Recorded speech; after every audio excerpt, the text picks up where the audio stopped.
home. And I always remind folks that, you know, folks like Kim and myself and Lamont, it's great to see you here tonight, Lamont Bagby, who's doing a great job as a delegate, but we can't do this by ourselves. It's a team effort, and it takes people to come together, to offer their homes, to go out and knock on doors, make phone calls, etc., to get good people like Kim elected. So we thank you all so much for doing this, and also thanks to all of you all for being here this evening.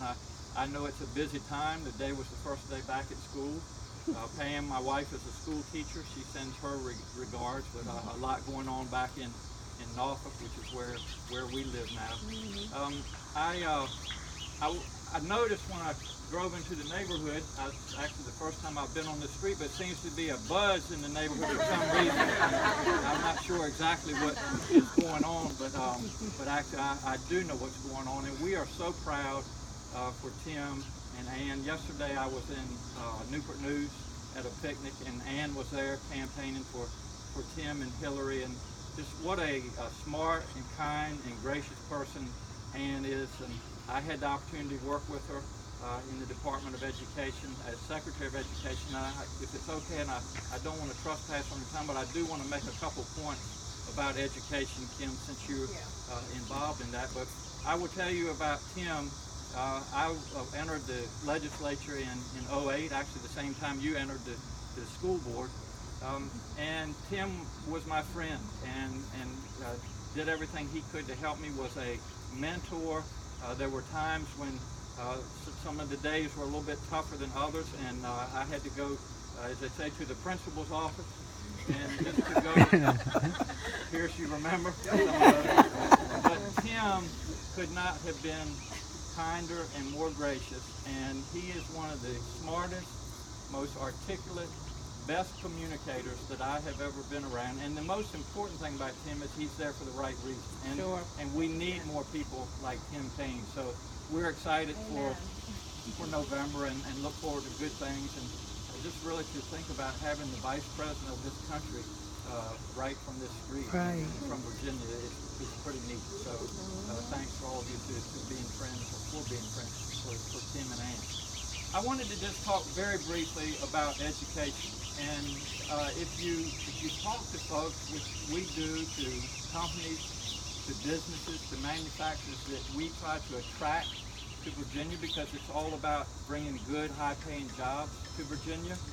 What at the top of their list on the radar screen is workforce development, i.e., they want to make sure that we have a world-class education system here in Virginia. And so we've done a lot of work, and thanks to people like Kim, I think we're making good progress. And just a couple of areas I want to mention that Ann and I and a lot of the legislators like Lamont have been working on in the past couple of years. We really have a theory or philosophy of bringing skills to jobs. We want to make sure that our students, whether they graduate from high school and don't go to college, or whether they go to our colleges and universities, that they're trained to enter the workforce. So a lot of emphasis has been put on that, and really working with the colleges and universities and working with businesses, saying we have these jobs. A lot of them are high-tech, STEM-related, STEAM actually related jobs, and so we have a good relationship between our businesses and our colleges and universities. That's working very well.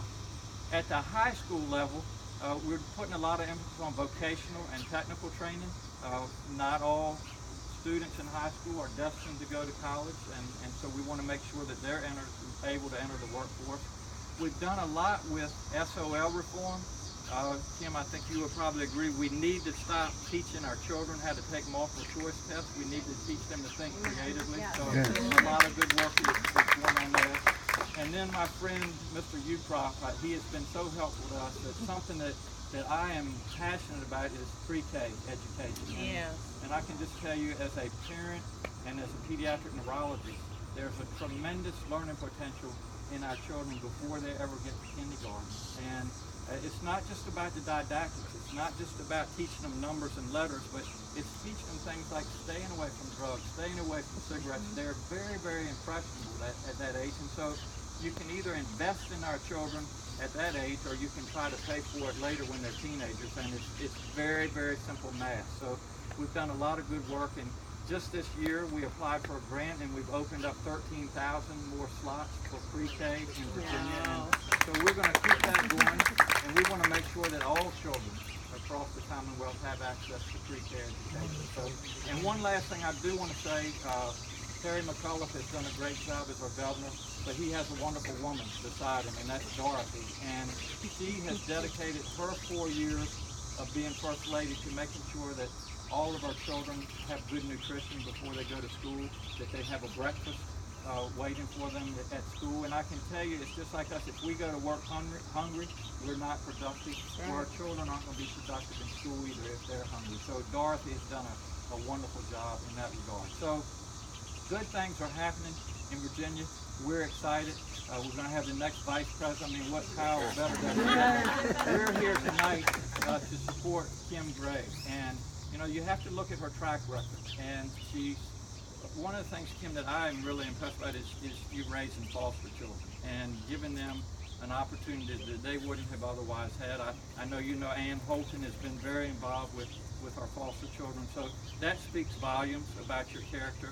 And then when you entered the school board, or went on to the school board in 2008, and I tell people, you know, I wasn't on the school board, I wasn't on the city council, I skipped over them and started in the Senate, but you know, being on the school board, I think that's really one of the most important jobs out there, because children are our future, and so we appreciate all that you've done. So I'm pleased to be here tonight in support of Kim. I think she's going to do a great job as city council. Certainly having that experience being on the school board, I think it's going to help her a lot, because there's a lot of interaction that has to take place between the city council and the school board. So without further ado, I appreciate you all being here tonight. I thank you.